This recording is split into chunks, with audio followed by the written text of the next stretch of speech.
നിങ്ങൾക്കൊരു വീട് ദൈവം നൽകിയിട്ടുണ്ടെങ്കിൽ അതിനൊരു പോരായ്മ പോലും വരാതെ ഒരു പ്രശ്നമില്ലാതെ ഇതുവരെ നിങ്ങളുടെ കയ്യിൽ അതിൻ്റെ പ്രമാണം ഇരിക്കുന്നുണ്ടെങ്കിൽ ദൈവം കൃപ ചൊരിഞ്ഞിട്ടാണ്.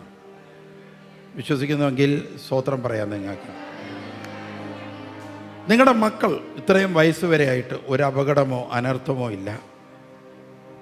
അവർ മൂലം ഒരു സങ്കടം പോലും നിങ്ങൾക്ക് ഉണ്ടായിട്ടില്ലെങ്കിൽ നിങ്ങളുടെ ദൈവം അവരെ നയിക്കുന്നത് കാരണം, യാഹ്വേ അവരെ നയിക്കുന്നത് കാരണം. നിങ്ങൾക്ക് നല്ല വിദ്യാഭ്യാസം കിട്ടിയോ? ഇവിടെ ഇരിക്കുന്ന എല്ലാവരെക്കാളും നല്ല വിദ്യാഭ്യാസം നിങ്ങൾക്ക് കിട്ടിയോ? നിങ്ങൾക്ക് നല്ലപോലെ പഠിപ്പിക്കാൻ അറിയാവുന്ന ടീച്ചർമാരാണോ? അവിടുന്ന് അനുഗ്രഹിച്ചത് കാരണമാണ്. ഒത്തിരി പേരുടെ ശബ്ദം പോയിട്ടുണ്ട്. ഒത്തിരി പേർ എഴുന്നേറ്റ് നടക്കാൻ പോലും വയ്യാതെ എത്രണ്ട. അവിടെ ഒരു സഹോദരി ഹോസ്പിറ്റലിൽ എത്രയോ നാൾ ഹോസ്പിറ്റലിൽ കിടന്നു, ഇതുവരെ ശരിയായിട്ടില്ല. കർത്താവിൻ്റെ മുമ്പിൽ വന്നിരിക്കുക ആ ബെഡിൽ കിടക്കുന്ന സഹോദരി. എന്താണ് എത്ര ലക്ഷം പൊട്ടിച്ചെന്നറിയാം. ഞാൻ അവരുടെ മകൾ പറഞ്ഞുള്ള അറിവാണ്. എത്ര ലക്ഷമാണെന്നറിയാം ആശുപത്രിയിൽ നിന്ന് ഇറങ്ങിയപ്പോൾ പോയത്. അതാ ഞാൻ ആദ്യമേ പറഞ്ഞത്, ആവശ്യം ഉള്ളവനുണ്ട്, ആവശ്യമില്ലാത്തവരുമുണ്ട്. ഞങ്ങളെ ദൈവം ബൈബിൾ എടുപ്പിച്ചിരിക്കുന്നത് ആവശ്യം ഉള്ളവർക്ക് വേണ്ടിയിട്ടാണ്. അങ്ങനെയുള്ളവരുണ്ട്. ഹല്ലേലൂയ. ഞങ്ങളെപ്പോലുള്ളവർ എടുത്തേ പറ്റൂ, മാറ്റി വെക്കാൻ പറ്റത്തില്ല. ഇതുപോലുള്ള പേഷ്യൻ്റ് അവസാനത്തെ കച്ചിത്തുറുമ്പായി യേശുവിൻ്റെ അടുക്കലേക്ക് വന്നു നിൽക്കുന്ന ദൈവത്തിൻ്റെ കുഞ്ഞുങ്ങളുണ്ട്. ഇനി കർത്താവിൻ്റെ കരുണ ഉണ്ടെങ്കിൽ അറിയാം അവരുടെ ആ വേദന മാറുന്നത്. നിങ്ങളുടെ പ്രാർത്ഥന ആവശ്യമാണ്. സ്തോത്രം. ദൈവം നേരിട്ട് ഇറങ്ങി വന്നാലേ അത് ഹോസ്പിറ്റലിൽ അത് ചളവാക്കി വെച്ചിരിക്കുക എന്ന് പറഞ്ഞാൽ, ചളവാക്കി എന്ന് പറഞ്ഞാൽ ചികിത്സിച്ച് മൊത്തത്തിൽ നോക്കി ഒട്ടമില്ല. അവസാനം സർജറി വരെ പറഞ്ഞു. അതിൽ ജയിക്കുമെന്ന് പോലും അവർക്ക് ഉറപ്പില്ല. അങ്ങനെ വന്നിരിക്കുകയാണ്. കണ്ടോ, ഇതാ മനുഷ്യ. ഒരു കാലത്ത് അവർ ഇത് ഇങ്ങനെ കിടക്കുമെന്ന് ആ സഹോദരി അറിഞ്ഞിട്ടില്ല. ഒരു കാലത്ത് ആരോഗ്യത്തോടുകൂടി ജീവിച്ചതാണ്, സന്തോഷത്തോടെ ജീവിച്ച. ഇങ്ങനെയാകുമെന്ന് വിചാരിച്ചില്ല. ഒരിക്കൽ ഒരാൾ വന്നതാണ്, ഒരു കാറും വിളിച്ച് നിലവിളിയായിരുന്നു. കാറിൽ നിന്ന് ഇറക്കിയപ്പോൾ കുറച്ച് പേര് ചേർന്ന് ഇറങ്ങി, എന്നെ വിടൂ. കാരണം ഞരമ്പ് കണ്ട് എല്ലിൻ്റെ ഇടയിൽ കയറിയിട്ട് ആൾ അനങ്ങാൻ വയ്യാതെ വന്ന് കിടക്കുക. ഇന്ന് ആ മനുഷ്യൻ ആത്മീയതയിലുണ്ട്. ഞങ്ങളുടെ ധ്യാന സെൻ്ററിലാണ് വന്നത്. അതുവരെ അറിഞ്ഞില്ല. ഒരു പെയിൻ വന്ന് കാലനക്കാൻ വയ്യാതെ വന്ന് കർത്താവ് അദ്ദേഹത്തെ സുഖപ്പെടുത്തി. അതൊക്കെ എഴുന്നേറ്റ് നടന്നു. ആ ഞരമ്പൊക്കെ കർത്താവ് പിടിച്ച് വെച്ചു കൊടുത്തു. സ്തോത്ര. ഹല്ലേലൂയ. എപ്പോഴാണ് നമുക്ക് ദൈവത്തെ ആവശ്യം വരുന്നതെന്ന് അറിയാൻ പറ്റത്തില്ല പ്രിയപ്പെട്ടവരെ. നമ്മളിപ്പോൾ ചെയ്യുന്നതെല്ലാം ആരോഗ്യമുള്ള സമയത്ത്, നമുക്ക് സന്തോഷമുള്ള സമയത്ത് നമ്മൾ പറയുന്നതും നമ്മൾ പ്രവർത്തിക്കുന്നതുമായ എല്ലാ കാര്യങ്ങൾക്കും ചോദ്യമുണ്ടാകും. ഇപ്പം നമുക്ക് ആരോഗ്യമുണ്ട്, ഇപ്പം നമുക്ക് സന്തോഷമുണ്ട്, ഇപ്പം നമുക്ക് എന്തും പറയാം, എന്തും സംസാരിക്കാം. കാരണം ആരെയും പേടിക്കണ്ട. പക്ഷെ മുകളിൽ ചോദ്യമുണ്ട്. മത്തായിയുടെ സുവിശേഷത്തിൽ പറയുവാണ്, ചിന്തയില്ലാതെ നീ പറഞ്ഞ ഓരോ വാക്കിനും കണക്ക് കൊടുക്കേണ്ടി വരും. അങ്ങനെ കണക്ക് കൊടുത്ത ഒരുപാട് കുടുംബങ്ങൾ കേരളത്തിലുണ്ട്. ഹല്ലേലൂയ. അതുകൊണ്ട് നമ്മൾ ചിന്തിക്കണം, എന്നെ താങ്ങുന്ന ഒരു ദൈവമുണ്ടെന്ന് ചിന്തിക്കണം. ഹല്ലേലൂയ. ചിന്തിക്കണം. ഹല്ലേലൂയ. യേശുവേ ആരാധന, യേശുവേ ആരാധന. നിങ്ങൾക്കറിയാം, ഞാൻ ഒരു കാലത്ത് ബൈബിൾ താഴെ വെച്ചതാണ്. ഞാൻ ഈ പ്രസംഗം നിർത്തിയിട്ടതാണ്. ഞാൻ പ്രസംഗം നിർത്തി 3 കൊല്ലം ധ്യാനം നടത്താതെ ഞാൻ മാറി നിന്നിട്ടുണ്ട്. 3 കൊല്ലം. അന്ന് ആത്മീയതയിൽ നേടിയ പലരും തിരിച്ചുപോയി. നമ്മുടെ കൂട്ടത്തിലുള്ള യഹിയ ബൈജു ബ്രദർ വരെ, അവൻ വരെ തറയിൽ വീണു. മദ്യപാനത്തിലായിരുന്നു. ഒരുപാട് പേര് പോയി. 3 കൊല്ലം ഞാൻ മാറി നിന്നപ്പോൾ. അതായത് ഓരോരുത്തവർക്കും ദൈവം ഓരോ കൂട്ടങ്ങളെ നൽകിയിട്ടുണ്ട്. ആ കൂട്ടങ്ങൾ ആ ലീഡറിൻ്റെ കീഴിലേ വളരത്തുള്ളൂ. വേറെ ആളുമായിട്ട് അത് സിങ്ക് ആവത്തില്ല. സ്തോത്ര. ഹല്ലേലൂയ. ഇതാണ്, അതിനാണ് ദൈവം ഓരോരുത്തവരെയും വചനപ്രഘോഷകരായി എഴുന്നേൽപ്പിച്ചിരിക്കുന്നത്. അതിനാണ്. ആരെയും നമ്മൾ വിമർശിച്ചിട്ടോ കുറ്റം പറഞ്ഞിട്ടോ കാര്യമില്ല. ക്രിസ്തുവിലേക്ക് വളർത്തുന്നവരെ കുറിച്ചാണ് ഞാൻ ഈ പറയുന്നത്. മറ്റേതെങ്കിലും കാര്യത്തിലേക്ക് ജനങ്ങളെ കൊണ്ടുപോകുന്നവരെ അല്ല ഞാൻ പറഞ്ഞത്. ക്രിസ്തുവിലേക്ക് വളർത്തുന്ന ഒരുപാട് കൂട്ടങ്ങൾ ഉണ്ട്. അവരെയൊക്കെ മാനിക്കുന്നു, അവരൊക്കെ അംഗീകരിക്കുന്നു. അവസാനം യേശു പറഞ്ഞു, ഞാനിങ്ങനെ 3 കൊല്ലം ഇങ്ങനെ പ്രാർത്ഥനയൊന്നും ഇല്ലാതെ നടക്കുകയാണ്, ഈ ലൗകിക ജീവിതമായിട്ട് നടക്കുന്ന സമയം. അവസാനം എവിടെയൊക്കെയോ ഒരു വേദന, ഈ ഞാൻ പ്രാർത്ഥന നിർത്തിയെന്ന് അറിയാത്ത പാമ്പിടിച്ച അമ്മമാർ, ബ്രദറെ ധ്യാനമുണ്ടോ ബ്രദറെ, എൻ്റെ അത്യാവശ്യ ബ്രദറെ ഒരു ധ്യാനം ഉണ്ടെങ്കിൽ അറിയിക്കുക ബ്രദറെ. അവന് ബ്രദറിനെ മാത്രമേ, ബ്രദർ ധ്യാനം വെച്ചാൽ വരാമെന്ന് അവൻ പറയുന്നു, വേറെങ്ങും പോത്തില്ലെന്ന് പറയുന്നു. ഇങ്ങനെയുള്ള ഫോൺ കോളുകൾ വരാൻ തുടങ്ങി. ആ സമയത്ത് എൻ്റെ ആ പഴയ പ്രാർത്ഥനക്കാരൻ പതുക്കെ ഉണരാൻ തുടങ്ങി. ഒരു ആത്മാവിനെ പോലും രക്ഷിക്കാൻ ആ 3 വർഷം കുടുംബസംഗമം നടത്തിയും പള്ളിപ്പെരുന്നാളിന് മുന്നിൽ നിന്നും ഒക്കെ അവരുടെ കൂട്ടത്തിൽ ഒരാളായി നിന്നും ഒക്കെ നിന്നിട്ടും ഒരാത്മാവിനെ പോലും നേടാൻ എനിക്ക് പറ്റിയില്ലല്ലോ എന്ന് ആ സമയത്തിരുന്ന് ചിന്തിച്ചു. ആ സമയത്താണ് ഞാൻ റെക്കോർഡിംഗ് സ്റ്റുഡിയോ ആയിട്ട് മുന്നോട്ട് പോകുന്നത്. അന്നെനിക്ക് റെക്കോർഡിംഗ് സ്റ്റുഡിയോ ഉണ്ട്. റെക്കോർഡിംഗ് സ്റ്റുഡിയോയിൽ വരുന്ന വരുമാന മാർഗങ്ങൾ അത് ഞാൻ കിട്ടുന്നത് ഡിപ്പോസിറ്റ് ചെയ്തുകൊണ്ടിരിക്കുക. ഫെഡറൽ ബാങ്കിൽ 10 രൂപ കിട്ടിയാൽ 10 രൂപ ഡിപ്പോസിറ്റ് ചെയ്യും. അങ്ങനെ ചെയ്ത് സേവ് ചെയ്തുകൊണ്ടിരിക്കുക. ഈ സേവിങ് മൈൻഡ്, ഈ സേവിങ് കിട്ടിയിട്ട് എന്ത് പ്രയോജനം, ഇങ്ങനെയൊക്കെ ഒരുപാട് ചിന്തിക്കാൻ തുടങ്ങി. ഈ സമയത്ത് എൻ്റെ പഴയ പ്രാർത്ഥനാ ജീവിതം അറിയാവുന്നവർ എന്നെ വിളിച്ചുകൊണ്ടിരിക്കുകയാണ്, ബ്രദറെ എപ്പോഴാ ധ്യാനം. ഇവരുടെ കോൾ ഞാൻ വിചാരിച്ചെന്ന ഒരു ധ്യാനം അങ്ങ് നടത്തിയാലോ എന്ന് വിചാരിച്ചു. അങ്ങനെ ഇരിക്കുമ്പോൾ ബൈജു ബ്രദർ മദ്യപാനത്തിൻ്റെ ലെവലിലേക്ക് പോകുന്നതായിട്ട് എനിക്ക് തോന്നി. അത് തോന്നാൻ കാരണം എന്ന് പറയുന്നത്, പെട്ടെന്ന് ഈ അമ്മമാരുടെ ഈ വിളികൾ വന്നു കഴിഞ്ഞു. ഞാൻ ഉപേക്ഷിച്ച വചനമെല്ലാം മാറ്റിവെച്ചതായിരുന്നു. അപ്പോൾ ഇവർ ധ്യാനം എപ്പോഴാണ്, എൻ്റെ മോൻ ബ്രദറിൻ്റെ ധ്യാനമാണെങ്കിൽ കൂടാന്ന് പറയുന്നതെന്നൊക്കെ പറഞ്ഞ് കരഞ്ഞ് കാലെ പിടിച്ചപ്പോൾ എനിക്കൊരു പേടി തട്ടി. ഈ കരച്ചിൽ എൻ്റെ മക്കൾക്ക് നാളെ ദോഷം ചെയ്യുമോ എന്നൊരു പേടി എനിക്ക് തട്ടി. ഈ പേടി തട്ടിയപ്പോൾ ഞാൻ തൊട്ടെ പ്രാർത്ഥന നിർത്തി എല്ലാവരും പല വഴിക്കായി പോയ ബ്രദേഴ്സിനെ ഞാൻ വിളിച്ചിട്ട് പറഞ്ഞു, ഞാനൊരു 21 ദിവസം ഉപവാസം ഇരിക്കാൻ പോകാൻ, നിങ്ങൾ വരുന്നുണ്ടോ എന്ന് ചോദിച്ചു. അവർക്ക് എത്രയോ നാളുകളായി ഇല്ലാതിരുന്ന പ്രാർത്ഥന വീണ്ടും തുടങ്ങിയെന്ന് പറഞ്ഞപ്പോൾ അവരെല്ലാം സന്തോഷത്തോടെ എൻ്റെ റെക്കോർഡിംഗ് സ്റ്റുഡിയോയിലേക്ക് വന്നു. റെക്കോർഡിംഗ് സ്റ്റുഡിയോയിലെ പാട്ട് പാടുന്ന ക്യാബിൻ ഉപവാസ പ്രയർ ഇതായി മാറി. ആ ക്യാബിൻ അടച്ചിട്ടിട്ട് എത്ര ആരാധിച്ചാലും സൗണ്ട് പുറത്തു പോകത്തില്ല, പുറത്തെ സൗണ്ട് അകത്തും കയറത്തില്ല. അതാണ് റെക്കോർഡിംഗ് സ്റ്റുഡിയോ ക്യാബിൻ എന്ന് പറയുന്നത്. ആ ക്യാബിൻ ഉപവാസ സെൻ്ററായി മാറി. അവിടെ ഇരുന്നുകൊണ്ട് ആത്മാവിൽ ആരാധിച്ചപ്പോൾ നഷ്ടപ്പെട്ടു പോയ ദർശനവരം വെട്ട ഒരു ഇടിമിന്നൽ പോലെ ദേഹത്തേക്ക് വരാൻ തുടങ്ങി. ആ ദർശനവരം ഇങ്ങനെ വന്നുകൊണ്ടിരിക്കുമ്പോൾ ആരോടാ ദർശനം പറയേണ്ടതെന്ന് അറിയാതിരിക്കുമ്പോൾ പെട്ടെന്ന് ഞാൻ പറഞ്ഞു, ബ്രദറെ എനിക്ക് ആ ഗിഫ്റ്റ് വീണ്ടും ഓപ്പണായി എന്ന് പറഞ്ഞപ്പോഴത്തേക്ക് പെട്ടെന്ന് അന്നിരുന്ന ബ്രദർമാർ പറഞ്ഞു, ബ്രദറെ ഒരു കാര്യം ചെയ്യും, നമ്മുടെ ബൈജു ബ്രദറിനെ കുറിച്ചൊരു മെസ്സേജ് എടുക്കാമെന്ന് പറഞ്ഞു. അപ്പോൾ ഈ ബൈജു ബ്രദർ എവിടെയാണെന്ന് അറിയത്തില്ല, ഞങ്ങളുമായിട്ട് കോണ്ടാക്റ്റ് ഇല്ല.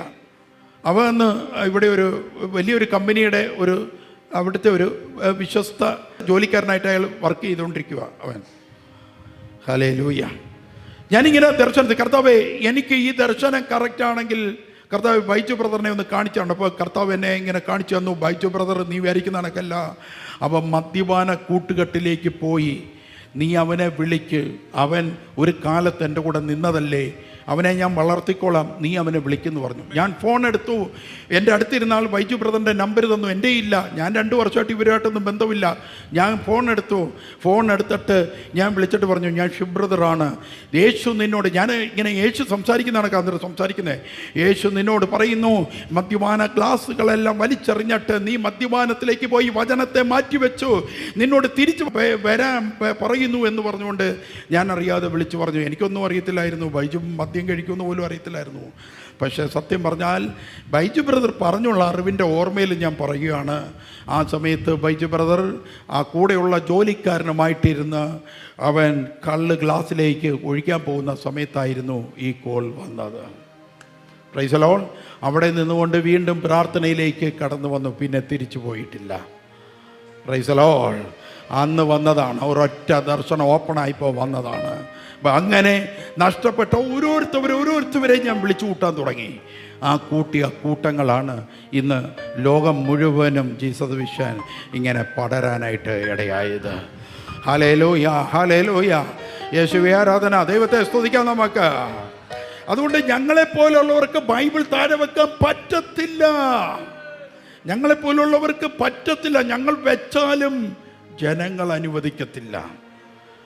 യേശുവേ ആരാധന. ഈ ഒരു ആവശ്യം ജനങ്ങൾക്കുണ്ട്.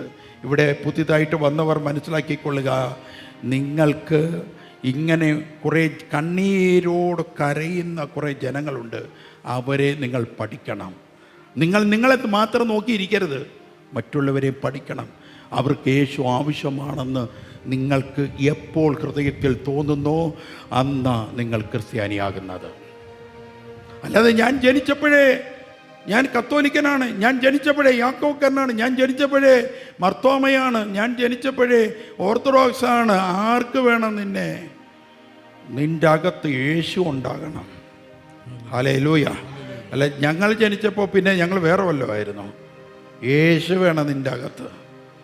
അതുകൊണ്ട് ഇന്നേ വരെ നിങ്ങൾ അഭിമാനം കൊണ്ടത് നിങ്ങളുടെ പൂർവ്വപിതാവ് തന്ന കുടുംബസ്വത്തിലാണെങ്കിൽ ഇന്ന് മുതൽ അഭിമാനം കൊള്ളേണ്ടത് വചനത്തിലായിരിക്കണം. എത്ര പേർ അതിന് തയ്യാറാണ്? അവർക്ക് ദൈവത്തെ സ്തുതിക്കാം. ഹല്ലേലൂയ. യേശുവേ ആരാധന. അവർക്ക് ദൈവത്തെ സ്തുതിക്കാം, അവർക്ക് ദൈവത്തെ സ്തുതിക്കാം.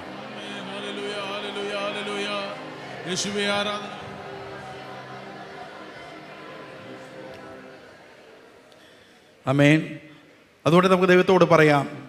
നമുക്ക് ഒന്ന് എഴുന്നേറ്റ് നിൽക്കാം. ഒന്ന് എഴുന്നേറ്റ് നിന്നുകൊണ്ട് ദൈവത്തിൻ്റെ സന്നിധിയിൽ എല്ലാവരും, ബീബൻ ബ്രദർ ഇപ്പോൾ പ്രാർത്ഥിക്കുന്ന സമയത്ത് എനിക്ക് ഉള്ളതെല്ലാം എൻ്റെ ദൈവം തന്നതാണ്. ഞാൻ അതിലേക്കൊന്നും നോക്കുന്നില്ല, ഞാൻ ദൈവവചനത്തിൽ ആശ്രയം വെക്കുന്നു. ഹല്ലേലൂയ.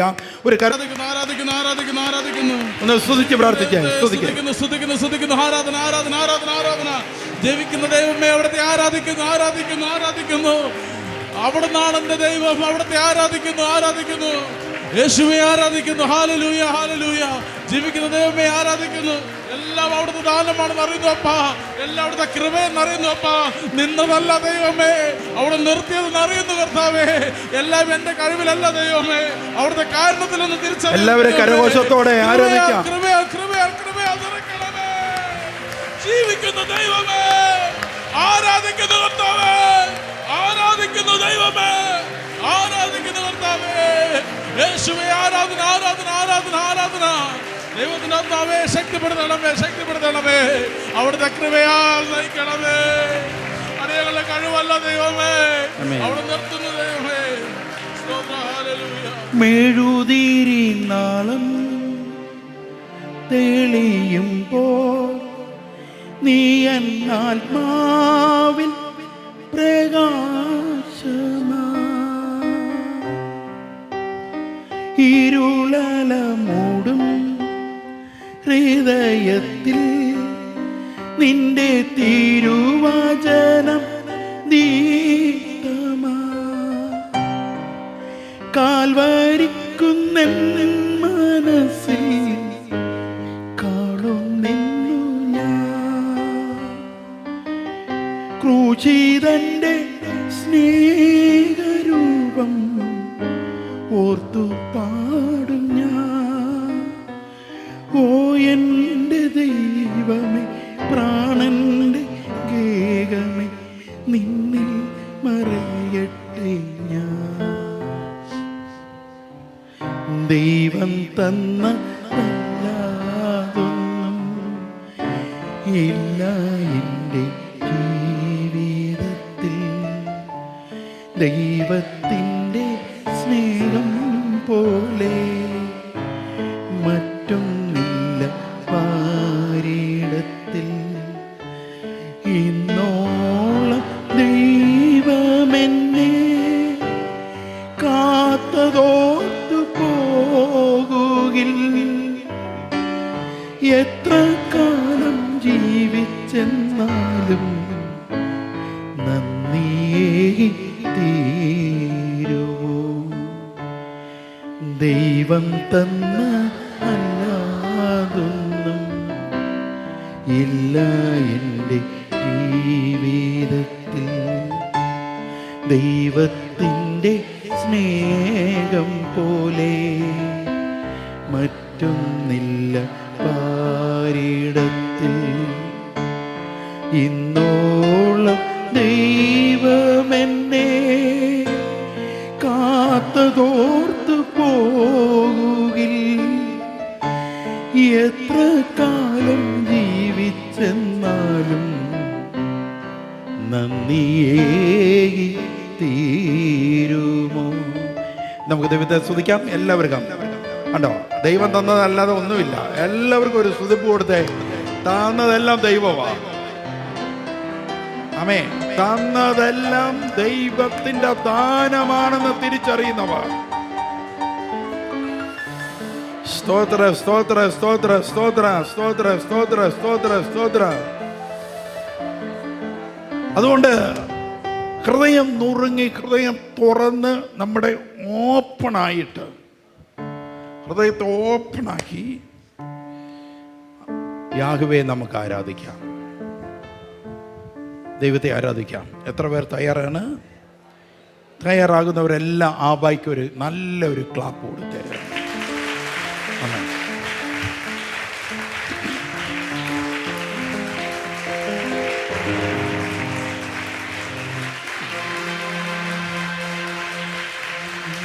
നീ പരിശുദ്ധ, നീ എന്നും സുസ്ഥ്യൻ, ദൈവമേ നീ മാത്രം യോഗ്യനാ. ആരാധനയും സ്തുതി ബഹുമാനം സ്വീകരിപ്പാ എന്നും നീ യോഗ്യനാ. ആമേൻ. ശക്തിയോടെ നമുക്ക് ദൈവത്തെ സ്തുതിക്കാം. ആമേൻ. കരഘോഷത്തോടെ.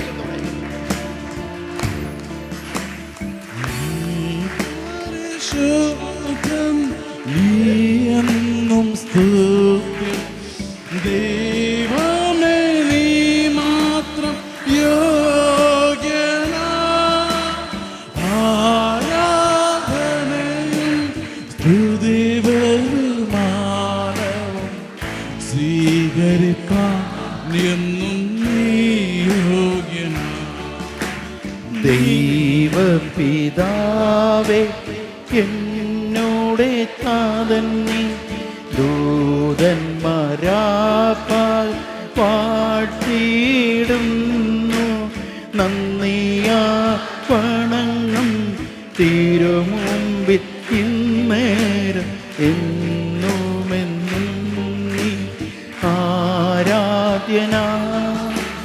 നന്ദിയാ വണങ്ങും തിരുമുൻപിൽ ഇന്നേരം എന്നുമെന്നും നീ ആരാധ്യനാ. നീ പരിശുദ്ധ, നീ എന്നും സുസ്ഥ്യൻ, ദൈവമേ നീ മാത്രം യോഗ്യനായി. ആരാധനയും സ്തുതി ബഹുമാനവും സ്വീകരിക്കാൻ എന്നും നീ യോഗ്യനാ.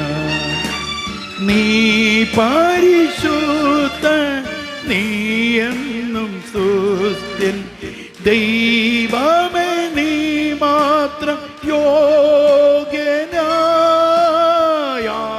ആരാധനയും സ്തുതി ബഹുമാനവും സ്വീകരിപ്പാൻ എന്നും നീ യോഗ്യനാ. ആമേൻ. Hallelujah, hallelujah. നിങ്ങൾ ഹൃദയം കൊണ്ട് നിങ്ങളുടെ ആരാധന കൊടുക്കാൻ പറ്റുന്നുണ്ടോ? നിങ്ങൾക്ക് ഹൃദയം കൊണ്ട് ആരാധന കൊടുക്കാൻ പറ്റുന്നുണ്ടോ? ഉള്ളത്തിൽ നിന്ന് ആരാധന കൊടുക്കാൻ പറ്റുന്നുണ്ടോ? പറ്റുന്നില്ലെങ്കിൽ നിങ്ങൾ ആത്മീയതയിൽ താഴെയാണ്. നിങ്ങളുടെ ആത്മീയത, നിങ്ങൾ ആത്മീയരാണെന്നേ പറയരുത്. ഹൃദയത്തിൽ നിന്ന് നിങ്ങൾക്ക് ആരാധന കൊടുക്കാൻ പറ്റുന്നുണ്ടോ? ഒന്ന് സ്തുതിക്കാമോ? നിങ്ങളൊന്ന് ഹൃദയം കൊണ്ടൊന്ന് സ്തുതിച്ചേ, ശബ്ദമുയർത്തി ഒന്ന് സ്തുതിച്ചേ. ആമേൻ.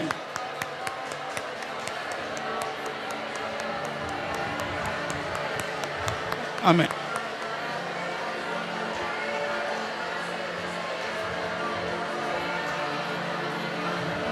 മിണ്ടാതെ ആരും നിൽക്കരുത്, എല്ലാവരും സ്തുതിക്കുക.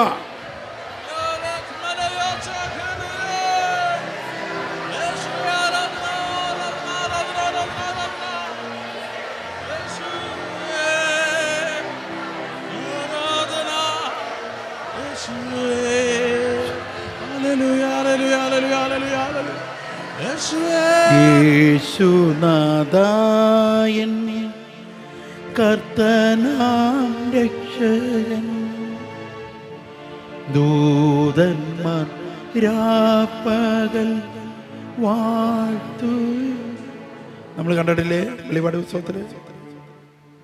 യോഹന്നാൻ ഇങ്ങനെ നോക്കുമ്പോൾ കാണാം ദൂതന്മാരൊക്കെ യേശുവിനെ ഇങ്ങനെ വാഴ്ത്തുകയാണ്. ആമേൻ, ഹല്ലേലൂയ, ആമേൻ. ആരാ വാഴ്ത്തുന്നത്? വിശുദ്ധർ വാഴ്ത്തുന്നു. പിന്നെ ആര് വാഴ്ത്തുന്നു? സെറാബുകൾ വാഴ്ത്തുന്നു, ദൂതന്മാർ വാഴ്ത്തുന്നു. നീ വാഴ്ത്തണ്ട, നീ ഇങ്ങനെ നിന്നോ. പറഞ്ഞു മനസ്സിലായോ? നീ വാഴ്ത്തണ്ട. നീ വാഴ്ത്തിലേലും വാഴ്ത്തുന്നവർ സ്വർഗത്തിലുണ്ട്. വിളിക്കപ്പെട്ടവരുണ്ടെങ്കിൽ അവരോട് ചേർന്ന് വാഴ്ത്താം നമുക്ക് ദൈവത്തെ. സ്വരമുയർത്തി കരഘോഷത്തോടെ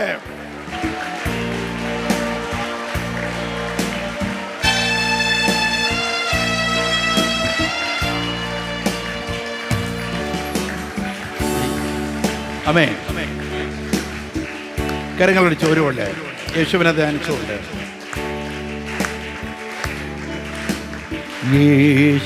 യേശുനാഥായൻ കർത്തനാൻ രക്ഷകൻ, നീ ദൂതന്മാർ വ്യാപകൻ വാഴ്ത്തിയിടുന്നു. നന്ദിയാൽ വണങ്ങും തിരുമുൻപിൽ ഇന്നേരം എന്നുമെന്നും നീ ആരാധ്യനാ. നന്ദിയാൽ വണങ്ങും തിരുമുൻപിൽ ഇന്നേരം എന്നുമെന്നും നീ ആരാധ്യനാ. നീ പരിശുദ്ധൻ, നീ എന്നും സ്തുത്യൻ. ദൈവമേ നീ മാത്രം യോഗ്യനായി ആരാധനയും സ്തുതി ബഹുമാനവും സ്വീകരിക്കാൻ എന്നും നീ യോഗ്യനായി. ദൈവമേ നീ എന്നും സ്തുത്യൻ. ദൈവമേ നീ മാത്രം ആരാധനയും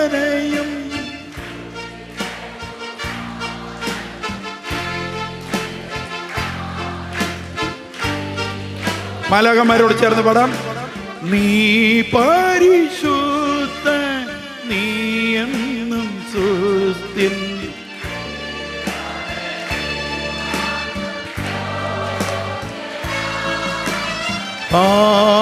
ആരാധനയും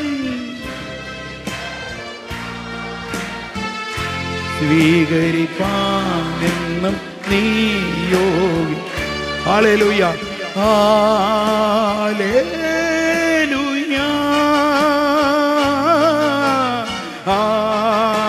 ഹല്ലേലൂയ,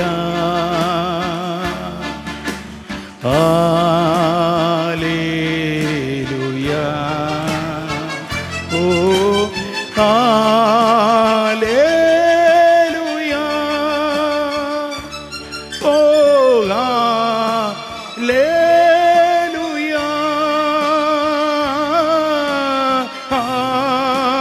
ഹല്ലേലൂയ, ഓ ഹല്ലേലൂയ, ആമേൻ, ഹല്ലേലൂയ, ഓ ഹല്ലേലൂയ, ഓ ഹല്ലേലൂയ, ആമേൻ, ഹല്ലേലൂയ.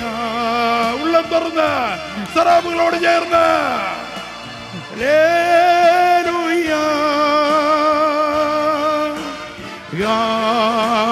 ഹല്ലേലൂയ, ഹല്ലേലൂയ, ഓ ഹല്ലേലൂയ, ഓ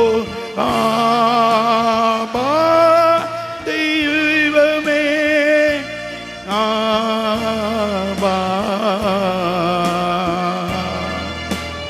ആബായേ ആബാ ദൈവമേ ആബാ ദൈവമേ ദൈവമേ ഓ ഓ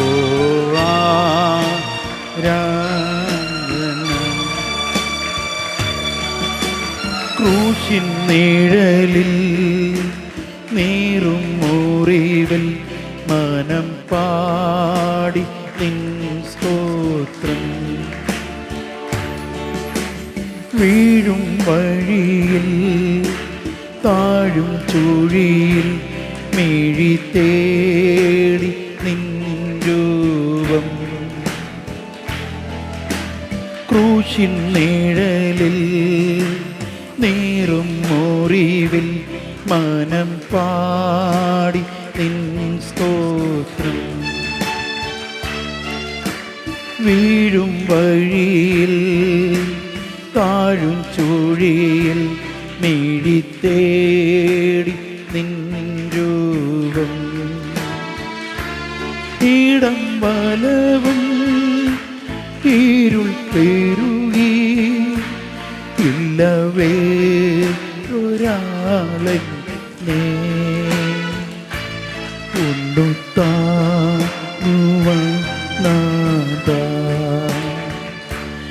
ഇല്ലവേ ഒരാളെ കൊണ്ടുത്താ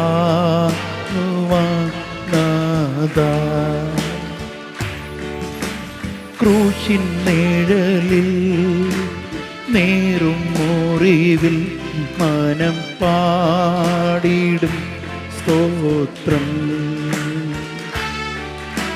വീഴും വഴിയിൽ താഴും ചുഴിയിൽ മിഴി തേടി നിൻ രൂപം ക്രൂശിൻ നിഴലിൽ നേരും മുറിവിൽ മനം പാടി നിൻ സ്തോത്രം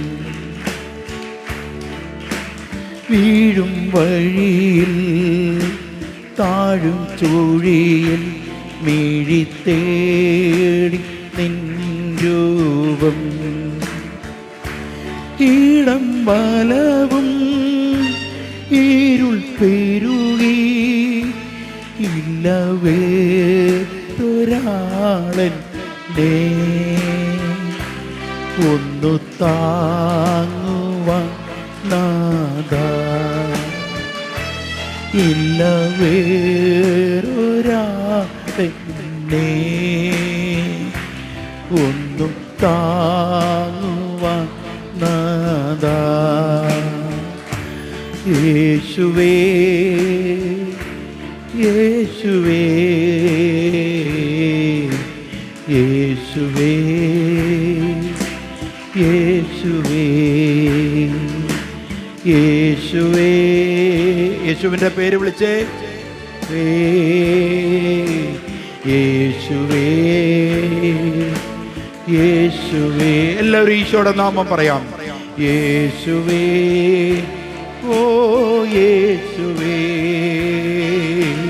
യേശുവേ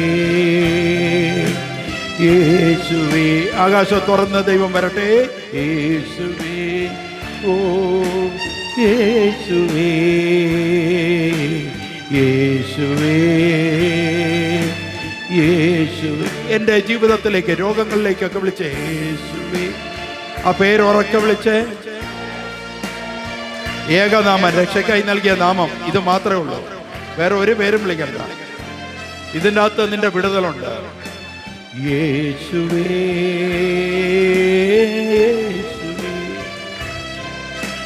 യേശുവേ നിങ്ങളുടെ ഹൃദയം ആകാശം കടന്ന് സ്വർഗത്തിലേക്ക് എത്തട്ടെ യേശുവേ യേശുവേ